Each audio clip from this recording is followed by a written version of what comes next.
उज्यालो radio नेटवर्कसँगै उज्यालो online र mobile एप्लिकेशनबाट एकसाथ प्रसारण भइरहेको नेपाल दर्पणमा साथी मल्लिका थापासँगै भोजेन्द्र बस्नेतको नमस्कार।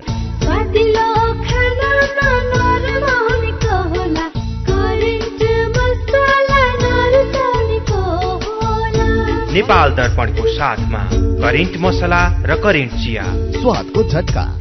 नेपाल दर्पण सुरु गरौं मुख्य खबरका शीर्षकहरूबाट। जाजरकोटमा जीप दुर्घटना हुँदा 11 जनाको ज्यान गयो। जन्ती र माइती पक्ष बीच भएको झडपका घाइते बोकेको जीप भिरबाट खस्दा ठूलो मानवीय क्षति। अपराधिक क्रियाकलापको कसुरमा जेलमा रहेका व्यक्तिलाई छुटाउने गरी सरकारले ल्याएको अध्यादेशको चौतर्फी विरोध। केही व्यक्तिलाई शान्तिपूर्ण राजनीतिमा ल्याउन खोजिएको सरकारको दावी। कानून र सर्वोच्चको नजिर विपरीत रहेको संविधानविदको भनाई। कानूनले पनि यस प्रकारको मुद्दाहरू फिर्ता लिन सकिँदैन भनेर प्रश्न लेखेको छ। सर्वोच्च अदालतले पनि नजिर सिद्धान्त प्रतिपादन गरेको छ। ऊ आफ्नो कदमबाट पछि हट्नुपर्छ, अगाडि बढ्नु हुँदैन। नेपालगञ्ज र कोहलपुर क्षेत्रको विद्युत आपूर्तिलाई भरपर्दो र गुणस्तरीय बनाउन ठूला पूर्वाधार निर्माण हुने सन् 2050 सम्मको सम्भावित माग समेत आकलन गरिएको प्राधिकरणको दावी। भारतलाई राष्ट्रसंघीय सुरक्षा परिषदको स्थायी सदस्यता दिनुपर्नेमा रूसको जोड। भारतसँग विश्व संघमा देखिएका विभिन्न समस्या समाधान गर्ने ठूलो कूटनीतिक अनुभव रहेको दावी। र पाकिस्तानसँगको टेस्ट श्रृंखला इंग्ल्याण्डले जित्यो। तपाईलाई थाहा छ, आत्महत्याको सोच बारम्बार आइरहनु, आत्महानिको व्यवहार देखाउनु एउटा मनोसामाजिक तथा मानसिक स्वास्थ्य समस्या हो। यसको उपचार छ र उपचारपछि पूर्णतया निको भएर सुन्दर जीवन बिताउन सकिन्छ। तपाई वा तपाईको परिवारमा कसैलाई आत्महत्याको सोच आउने, प्रयास गर्ने जस्ता स्वास्थ्य समस्या भए 1166 मा फोन गर्नुहोस्। 1166 मा फोन गर्दा पैसा लाग्दैन। हामी तपाईलाई निशुल्क तथा गोप्य रूपमा यी सोचबाट बाहिर आउन मदत गर्दछौं। यो सेवा नमस्ते नेटवर्कबाट 24 घण्टा उपलब्ध छ। खुशी कसरी खुशी हुन्छ जब बने छैन कोही। आफ्नो भन्दैमा आफ्नो हुन सम्पर्कमा बस्या खै। सम्पर्कका लागि बलियो आधार नेपाल टेलिकम हो राष्ट्रकै सञ्चार। सम्पर्कको आधार राष्ट्रको सञ्चार। नेपाल टेलिकम राष्ट्रको सञ्चार। नेपाल टेलिकम राष्ट्रको सञ्चार। विदेशबाट आइएमई गरेको पैसा सिधै तपाईको मोबाइलमा लिन मिल्छ। अहिलेको अवस्थामा बाहिर गएर पैसा निकाल्न त्यति सजिलो छैन।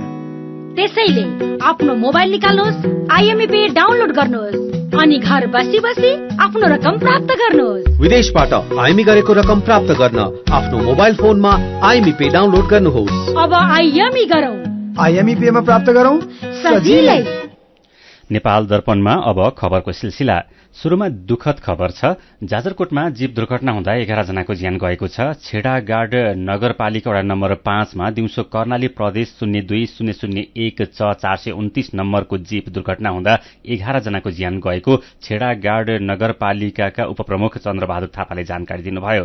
9 जनाको घटनास्थलमा नै र 2 जनाको अस्पताल लैजाँदै गर्दा ज्यान गएको हो। ज्यान गुमाउनेहरूमा जाजरकोटको छेडागाड नगरपालिका वडा नम्बर 5 का जयबहादुर बुढा, देवी सरा बुढा, रामबहादुर बुढा, दीपक अधिकारी, नयनसरा अधिकारी, अम्बर अधिकारी, निशा अधिकारी र वडा नम्बर 6 का वीरबहादुर खत्री रहेका छन्। यस्तै जीपका चालक समेत रहेका दैलेखको भगवती माई गाउँपालिका वडा नम्बर 2 का मानबहादुर राउत, वडा नम्बर 3 का वीरेन्द्र केसी र अम्बर बहादुर खड्काको पनि ज्यान गएको छेडागाड नगरपालिकाको उपप्रमुख चन्द्रबहादुर थापाले जानकारी दिनुभयो। दैलेखको भगवती माई गाउँपालिकाबाट जाजरकोटको छेडागाड नगरपालिका वडा नम्बर 5 मा जन्ती गएका थिए। जन्ती र माइती पक्षबीच झडप भएपछि एकजना घाइते भएका र घाइतेलाई उपचारका लागि अस्पताल लैजाँदै गर्दा जीप दुर्घटनामा परेको उपप्रमुख थापाले बताउनुभयो। दुर्घटनामा घाइते भएका जयनाथ अधिकारीलाई उपचारका लागि नेपालगञ्ज पठाइएको उहाँले बताउनुभयो। जीप मध्य पहाड़ी लोकमार्गबाट तल खसेको जिल्ला प्रहरी कार्यालय जाजरकोटले जनाएको छ। सरकारले विभिन्न राजनीतिक समूहसँग आबद्ध रही विभिन्न कसुरमा संलग्न भएर जेलमा रहेका कैदीबन्दीको मुद्दा फिर्ताका लागि अध्यादेश ल्याएकोमा नेपाली कांग्रेसभित्रबाट नै चर्को आलोचना भएको छ। विशेष गरी कांग्रेसका युवा पुस्ताका नेताहरूले अध्यादेशको चर्को विरोध गरेका छन्। महामन्त्री द्वय गगन थापा र विश्वप्रकाश शर्मा अनि युवा नेता तथा सांसद प्रदीप पौडेलले सामाजिक सञ्जालबाट आफ्नै पार्टी र सरकारको विरोध गर्नुभएको छ। महामन्त्री गगन थापाले यो अध्यादेशको विषयमा पार्टीभित्र कुनै छलफल नभएको भन्दै सरकारले तत्काल फिर्ता लिनुपर्ने बताउनु भएको छ। यो अध्यादेश कानूनी, राजनीतिक र नैतिक हिसाबले समेत गलत भएको थापाको भनाइ छ।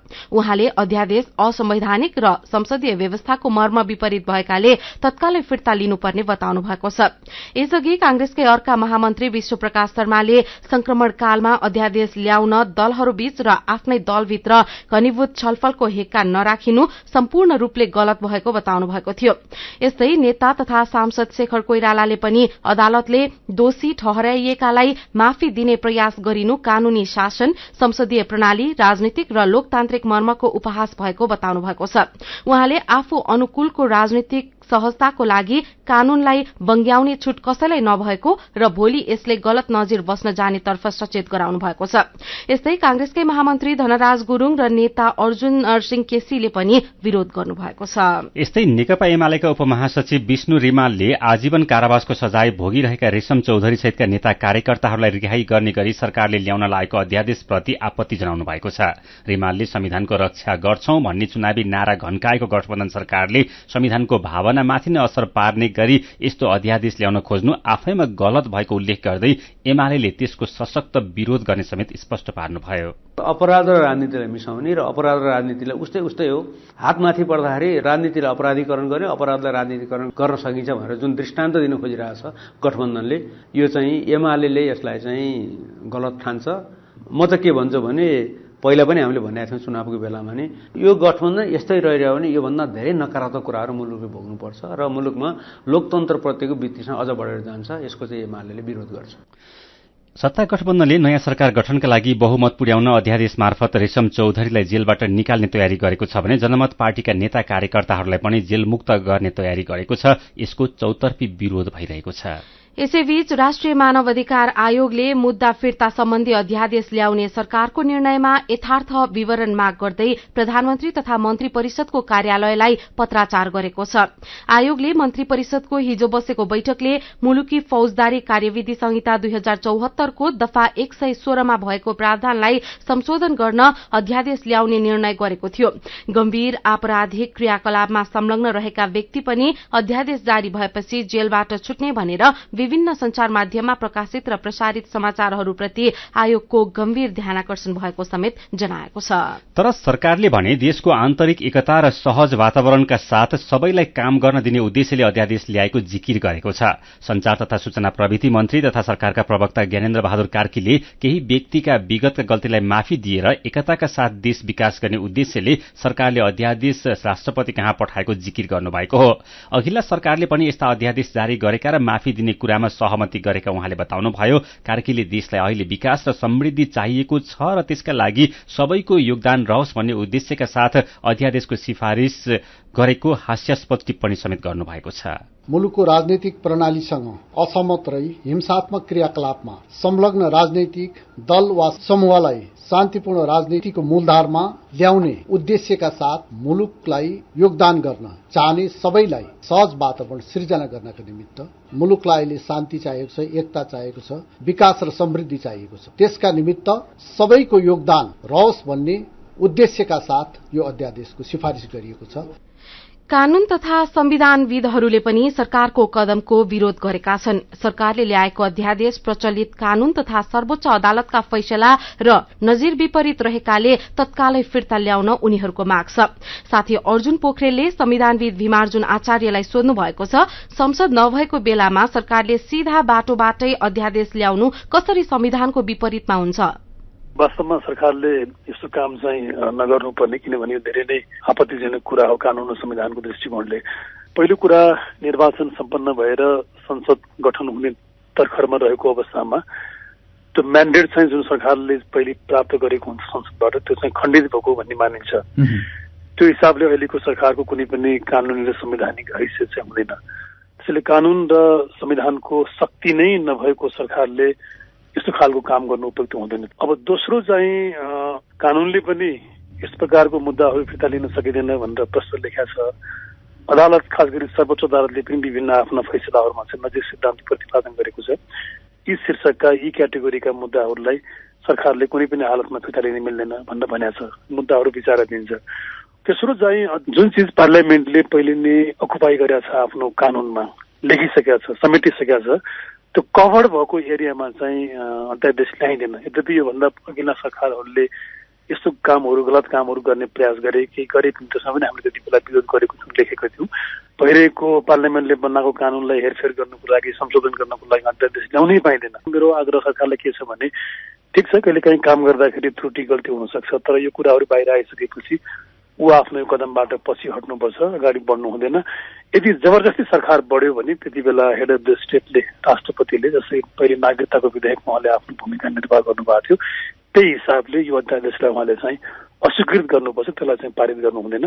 जुन तपाईँले कानुनको बर्खिलाफमा छ र सर्वोच्च अदालतका विगतका फैसला र आदेशको पनि विपरीतमा, नजिरको विपरीतमा छ भन्नुभयो, त्यसो भने त अब सर्वोच्चमा जान योग्य, सर्वोच्चमा जान मिल्ने खालको मुद्दा हुने छैन। त्यो पछिको कुरा हो र मैले कहिले पनि, म कानुन संविधान पढ्ने एउटा विद्यार्थी हुँ, तर मैले कहिले पनि जीवनमा कानुन पढेपछि, संविधान पढेपछि, अलिअलि बुझेपछि मैले के कुरा भन्दैन भने कि हरेक विषय अदालतमा जानुपर्छ भन्ने मत म राख्ने मान्छे होइन, जानु हुँदैन।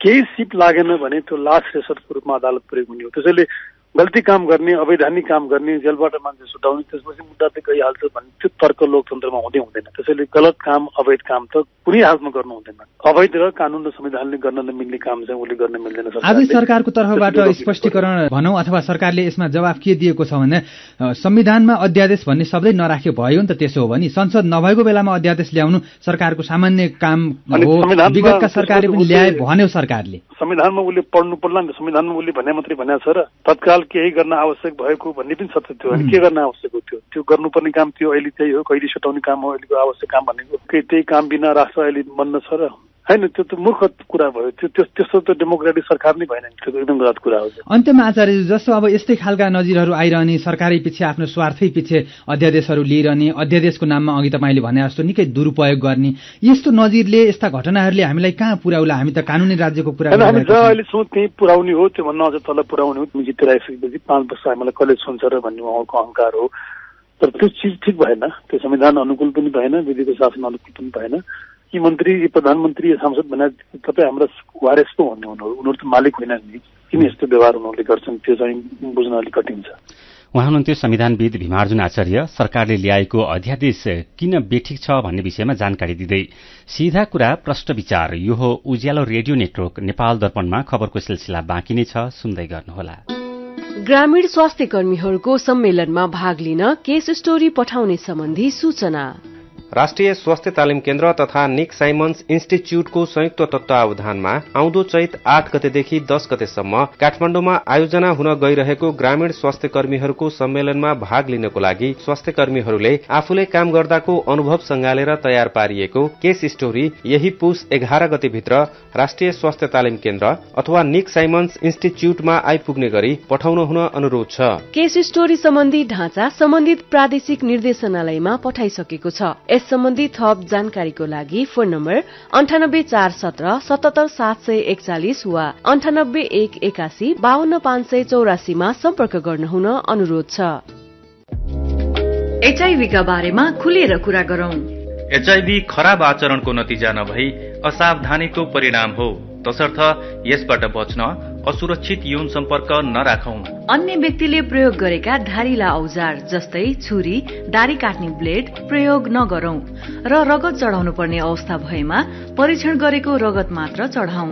संक्रमित भइसकेकालाई समयमै उपचारमा लगाउँ र अकालमै हुन सक्ने मृत्युबाट जोगाउँ।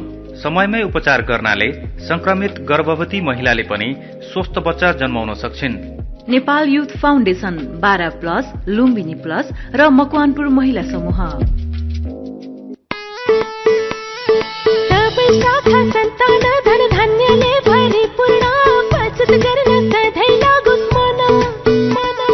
ग्लोबल आईएमई धनवृष्टि मुद्दती योजना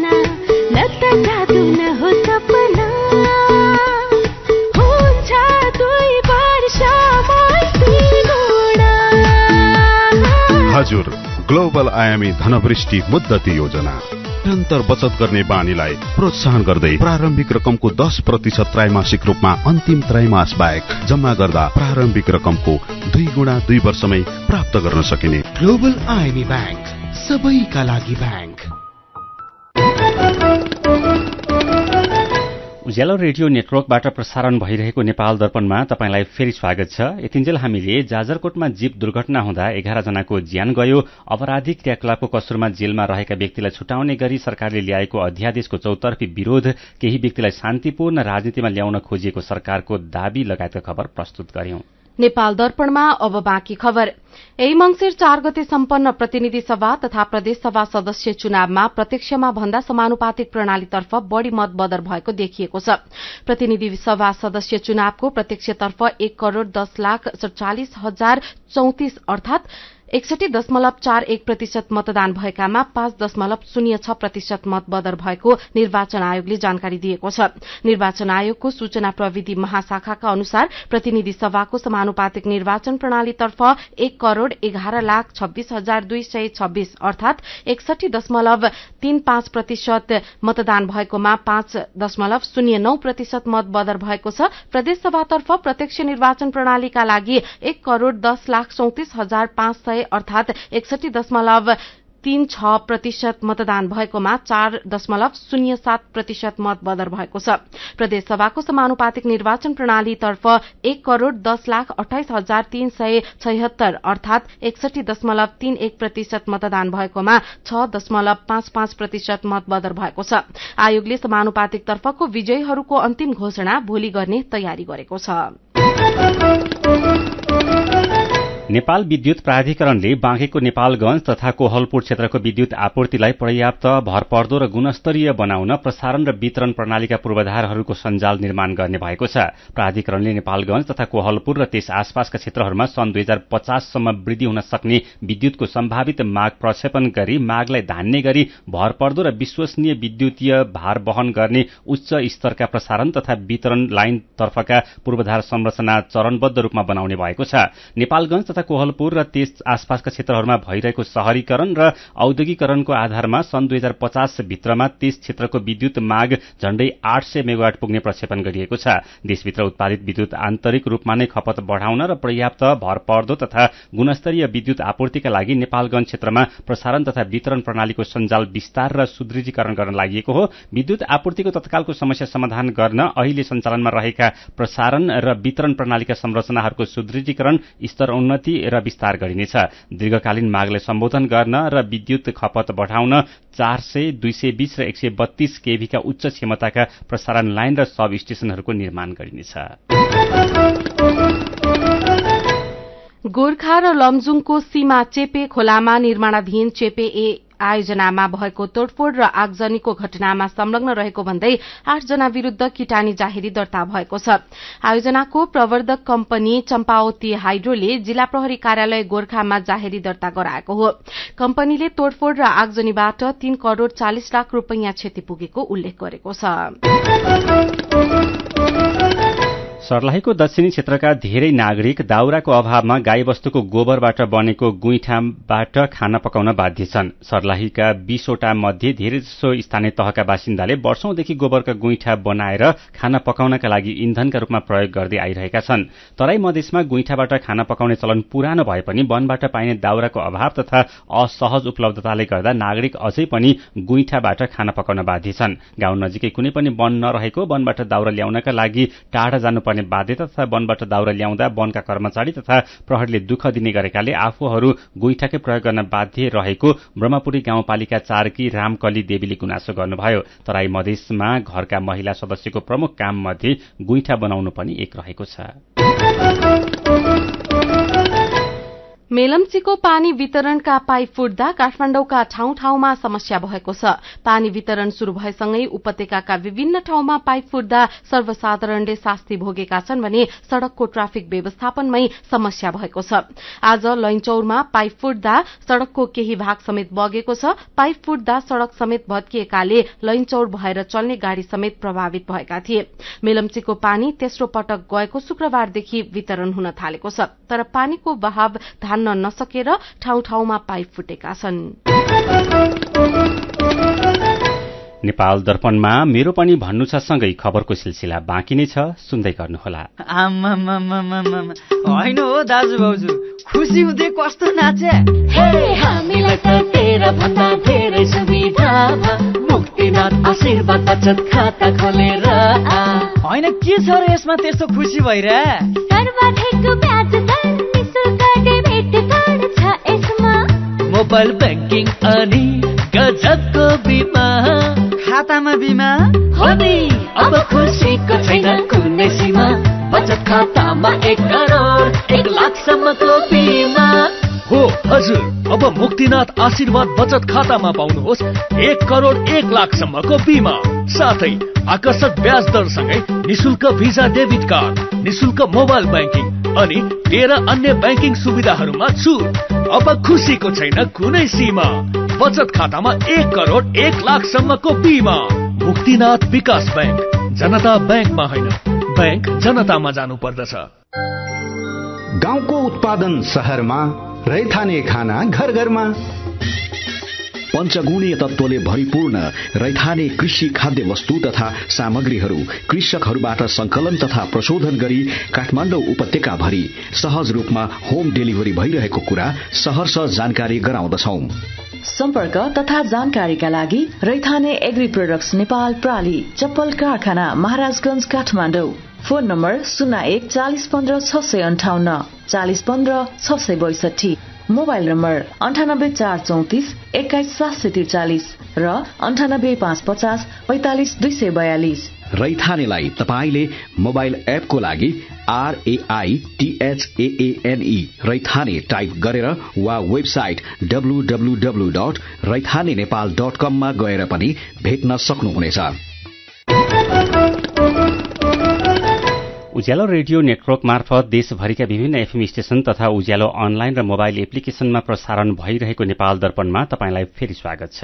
नेपाल दर्पणमा अब बाँकी खबर। धादिङमा गैराती एक दम्पतिको हत्या भएको छ। त्रिपुरा सुन्दरी गाउँपालिका ओडा नम्बर 3 आहालेमा आफ्नै घरमा सुतिरहेको अवस्थामा 62 वर्षका विष्णु बहादुर आलेमगर र उहाँकी 60 वर्षकी श्रीमती निरमाया आलेमगरको विभत्स हत्या भएको हो। उनीहरूको शव ठाउँ ठाउँमा धारिलो हतियारले प्रहार गरेर क्षतविक्षत बनाएको अवस्थामा भेटिएको जिल्ला प्रहरी कार्यालय धादिङका सूचना अधिकारी प्रहरी नायब उपरीक्षक श्याम खत्रीले जानकारी दिनुभयो। स्थानीयवासीले खबर गरेपछि प्रहरीले घटनास्थल पुगेर अनुसन्धान थालेको छ। अर्घाखाँचीको छत्रदेव गाउँपालिकामा श्रीमतीले श्रीमानको हत्या गरेकी छन्। छत्रदेव गाउँपालिका वडा नम्बर 1 चिदीका तुम चौरकी लक्ष्मी नेपालीले आफ्नै 77 वर्षका श्रीमान बलबहादुर सार्कीको हत्या गरेकी जिल्ला प्रहरी कार्यालय अर्घाखाँचीका प्रमुख प्रहरी नायब उपरीक्षक मुकुन्द रिजालले जानकारी दिनुभयो। घरआइसी झगडा हुँदा बलबहादुरले श्रीमतीलाई कुटपिट गरेका थिए। रिसको जोकमा लक्ष्मीले आफूले कम्मरमा बाँधेको पटुकाले श्रीमानको घाँटी थिचेर हत्या गरेका डीएसपी रिजालको भनाइ छ।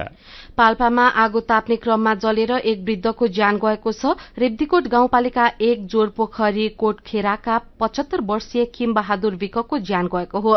खरले छाएको कच्ची घरभित्र आफू सुत्ने कोठामा आगो ताप्ने क्रममा जलेर उहाँको ज्यान गएको जिल्ला प्रहरी कार्यालय पाल्पाले जनाएको छ। हिजो 32 अंकले घटेको शेयर बजार आज भने बढेको छ। शेयर बजार परिसूचक निप्से आज 16.97 अंकले बढेर 1902.28 बिन्दुमा पुगेको छ। आज 245 वटा कम्पनीका 44,70,000 किता शेयर 1,36,60,00,000 रुपियाँमा कारोबार भएका छन्। सबैभन्दा धेरै सीवाईसी नेपाल लघुवित्त र समिट लघुवित्तको शेयर 10% तथा नेपाल दूरसञ्चार कम्पनीको शेयर 7.5%ले बढेको छ। जिल्ला अस्पताल खोटाङको एक्सरे सेवा बन्द हुँदा सेवाग्राही मारमा परेका छन्। रेडियोलोजी शाखामा कार्यरत रेडियोग्राफरको अनुपस्थितिमा अस्पतालको एक्सरे सेवा बन्द भएको हो। कार्यरत 2 जना रेडियोग्राफर मध्ये 1 जना बुबाको उपचारका सिलसिलामा भारत गएका र अर्का रेडियोग्राफर पारिवारिक समस्याका कारणले विदामा बसेपछि एक्सरे सेवा बन्द भएको हो। वैकल्पिक व्यवस्थाका लागि केही रेडियोग्राफरलाई बोलाए पनि एक्सरे मेसिन चलाउन नजानेका जिल्ला अस्पतालका निमित्त प्रमुख डाक्टर चतुरानन्द यादवले बताउनुभयो। भारतबाट अवैध रूपमा नेपाल ल्याउँदै गरेको 60 क्विन्टल चिनी सहित पश्चिम नवलपरासीबाट सशस्त्र प्रहरीले 3 जनालाई पक्राउ गरेको छ। पश्चिम नवलपरासी जिल्लाको सरावल गाउँपालिका 5 धनगढवाबाट 34,02,000 रुपियाँ बराबरको चिनी सहित प्रतापपुर गाउँपालिका 2 घोडाहा बस्ने 45 वर्षका धीरेन्द्र कुमार चौधरी, 20 वर्षका किरण कुमार चौधरी र रामग्राम नगरपालिका 7 उज्जैनी बस्ने रोशन चौधरी पक्राउ परेका हुन्। पक्राउ परेकाहरूलाई बरामद चिनी तथा गाडी सहित आवश्यक कार्यवाहीको लागि भैरवा भन्सार कार्यालय रूपन्देही बुझाएको प्रहरीले जनाएको छ। काठमाडौँको प्रमुख पर्यटकीय गन्तव्य ठमेलभित्रको अव्यवस्थित इन्टरनेटका तार काट्न शुरू भएको छ। ठमेल पर्यटन विकास परिषदले ठमेललाई सफा र व्यवस्थित बनाउन जथाभावी छरिएर रहेका इन्टरनेटका तार काट्न शुरू गरेको हो। परिषदका उपाध्यक्ष सहदेव धमलाले ठमेलभित्र यत्रतत्र छरिएर रहेका तारका कारण ठमेलभित्रको सौन्दर्यमा असर परेकाले तार काट्न शुरू गरिएको जानकारी दिनुभयो। पछिल्लो 24 घण्टामा 7 जनामा कोरोना भाइरसको संक्रमण पुष्टि भएको छ। पीसीआर र एन्टिजेन गरी 1179 जनाको नमूना परीक्षण गर्दा 7 जनामा संक्रमण पुष्टि भएको स्वास्थ्य तथा जनसंख्या मन्त्रालयले जनाएको छ। थप 12 जना निको भएसँगै कोरोना भाइरसका सक्रिय संक्रमितको संख्या 25 जनामा झरेको छ। मेरो पनि भन्नु छ। आजको मेरो पनि भन्नु छमा हामीले जेलमा रहेका राजनीतिक दलका नेता कार्यकर्ताको मुद्दा फिर्ता गर्न सरकारले ल्याएको अध्यादेशबारे उज्यालोको फेसबुक र ट्विटरमा तपाईले नै व्यक्त गर्नुभएका विचार र प्रतिक्रियालाई समेटेका छौं। विनोद पाण्डे लेख्नुहुन्छ, राजनीतिमा अपराध र अपराधमा राजनीति हुनु खतराको घण्टी बज्नु हो। सोच्नेले देशका लागि सोचौं, गर्नेले देशमा भएका विकृति हटाउँ, तर अपराधीलाई सहयोग मिल्ने गरी अध्यादेश ल्याउने काम नगरौं। लक्ष्मण पाखरिन तामाङ लेख्नुहुन्छ, देशमा बौद्धिक, लोकतान्त्रिक अनि प्रजातान्त्रिक पक्षधरका हौं भन्ने नेताहरूले नै अध्यादेश ठिक छ भन्छन्। यस्तो हेर्दा लाग्छ नेपालमा शासकहरूले नै नागरिकलाई पीडा दिइरहेका छन्, अरूको के कुरा। कुमार पोखरेल र महादेव पोइतोलाले यो अध्यादेश होइन, नेपाल सिद्ध्यादेश हो भन्दै विरोध गर्नुभएको छ। चन्द्र महर्जनले आक्रोश पोख्नु भएको छ, उखु र धानको मूल्य तोक्न नसक्ने अनि तोकेको मूल्य पनि दिन नसक्ने सरकार अपराधी छुटाउन लागि परेको छ। कठै हाम्रो देश। मोहन गुरुङको प्रतिक्रिया छ, यसअघि केपी शर्मा ओली प्रधानमन्त्री हुँदा पनि देशमा काण्ड नै काण्ड भएका थिए। अहिले त झन् शेरबहादुर देउवाको सरकार हो, काण्ड आउनु के नौलो कुरा भयो र। अनि प्रेम अधिकारीको विचार छ, चुनावको नतिजा आइसक्यो, सांसदको नाम राष्ट्रपतिको कार्यालयमा पुग्न मात्रै बाँकी छ। नयाँ संसदको बैठक बस्न अब धेरै दिन छैन। यति थाहा हुँदाहुँदै काम चलाउ सरकारले अध्यादेश ल्याउनु राजनीतिक निर्लज्जता हो। नयाँ संसदको अधिकार मिच्ने प्रयास भएको छ, यो स्वीकार्य हुँदैन। विचारका लागि तपाईलाई धन्यवाद। मेरो पनि भन्नु छ। मेरो पनि भन्नु छ प्रस्तुत गर्दै हुनुहुन्थ्यो साथी अर्जुन पोखरेल। नेपाल दर्पणमा अब विदेशका खबर। रूसले राष्ट्रसंघीय सुरक्षा परिषदमा भारतको स्थायी सदस्यताका लागि फेरि एकपटक आफ्नो समर्थन दोहोर्याएको छ। साथै रूसले विश्वव्यापी र क्षेत्रीय मुद्दामा नयाँ दिल्लीको अडानले परिषदको गरिमा बढ़ाएको बताएको छ। प्रिमकोभ रिडिङ्स इन्टरनेशनल फोरममा रूसी विदेश मन्त्री सर्गेई लाभरोभले परिषदको स्थायी सदस्यमा भारतलाई आफ्नो देशको समर्थन रहेको बताउनु भएको हो। आर्थिक वृद्धिका दृष्टिले विश्वका अग्रणी देशमध्ये भारत एक भएको र भारतसँग विश्वमा देखिएका विभिन्न प्रकारका समस्या समाधान गर्ने ठूलो कूटनीतिक अनुभव भएको लाभरोभको भनाइ छ। महासभामा उहाँले विशेष गरी भारत र ब्राजिल प्रमुख अन्तर्राष्ट्रिय शक्ति भएकाले उनीहरूलाई परिषदको स्थायी सदस्यता प्रदान गर्नुपर्ने बताउनु भएको थियो। 15 देश सदस्य रहेको सुरक्षा परिषदका 5 वटा स्थायी सदस्य मध्ये अमेरिका, बेलायत, फ्रान्स र रूसले भारतलाई स्थायी सदस्यताका निम्ति समर्थन गरेका छन् भने चीन मौन रहेको छ। अब खेल खबर। पाकिस्तानसँगको टेस्ट श्रृंखला इंग्ल्याण्डले जितेको छ। पाकिस्तानको मुल्तानमा भएको दोस्रो टेस्ट 26 रनले जितेसँगै इंग्ल्याण्डले 3 खेलको श्रृंखला 1 खेल बाँकी छँदै आफ्नो पक्षमा पारेको हो। 355 रनको लक्ष्य पछ्याएको पाकिस्तान चौथो दिनको दोस्रो सेसनमा 328 रन बनाउँदा अल आउट भयो। विश्व टेस्ट च्याम्पियनशीपमा इंग्ल्याण्ड 5औं र पाकिस्तान 6औं स्थानमा रहेका छन्।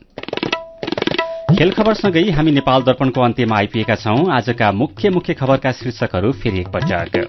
जाजरकोटमा जीव दुर्घटना हुँदा 11 जनाको ज्यान गयो। जन्ती र माइती पक्ष बीच भएको झडपका घाइते बोकेको जीव भिरबाट खस्दा ठूलो मानवीय क्षति। अपराधिक क्रियाकलापको कसुरमा जेलमा रहेका व्यक्तिलाई छुटाउने गरी सरकारले ल्याएको अध्यादेशको चौतर्फी विरोध। केही व्यक्तिलाई शान्तिपूर्ण राजनीतिमा ल्याउन खोजिएको सरकारको दावी। कानून र सर्वोच्चको नजिर विपरीत रहेको संविधानविदको भनाई।